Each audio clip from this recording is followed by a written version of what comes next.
All right, here we have our sander here in the engineering shop, and I want to show you a couple things about that. First of all, this sander is going to spin this way, counterclockwise, so it's going this way. That's important to know because if you're going to sand a piece of wood, you're going to sand from the center to the left edge over here. You're not going to sand over here. If you sand over here and it spins, a couple things are going to happen. Number one, the piece of wood is going to constantly lift up if you're on the right side of the sander. And the other thing that's going to happen is the sawdust is going to go up into the air and land on your head, which is no fun. So we always sand on the left side of the sander, so the disc keeps the wood on the table and the sawdust goes down. The other thing you want to do, you always want to keep whatever you're sanding on the table. Sometimes we have people who take a very thin piece of wood and they try to make it thinner by doing something ridiculous like this. All right, they'll hold it here and bad things can happen, like it can get sucked down in there and then it actually can come out the other side. I've seen that happen. So always keep the piece of wood or material flat on the table while you're sanding that on the left side. Sometimes when you're only using the left side, other people think, well, maybe I could go use the right side and squeeze in there. No, it's just like any other power tool.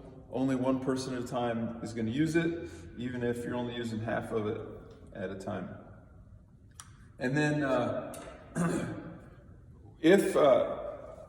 if you cut a board that's a little too long, some people are tempted to come up to the sander and push on it like this to make that board shorter. All that's going to do is ruin the sanding disc. It's going to load it up with the pitch and the resin, and it's just going to burn the end of the board. If you come in here and sand the end grain is very hard. So there's no sense in doing that, all right? Don't come in here and lean into it and push on it. You're not helping anything. If it's too long, you need to go back to the miter saw and trim off just a little bit. So don't sand the end grain of a board on the sander. And the last thing is, we use the sander a lot of times for metal.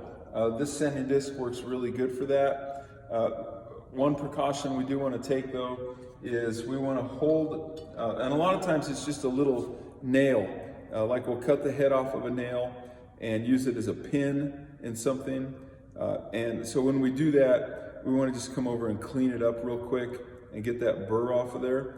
So if you cut that off, and so great thing to do is come over. If you're doing a nail or a small piece of metal, you want to just roll that one time on the right top side. And what that's going to do, it produces a tiny bit of spark, and those sparks are going to go up. All right, so you don't want to probably be looking straight down.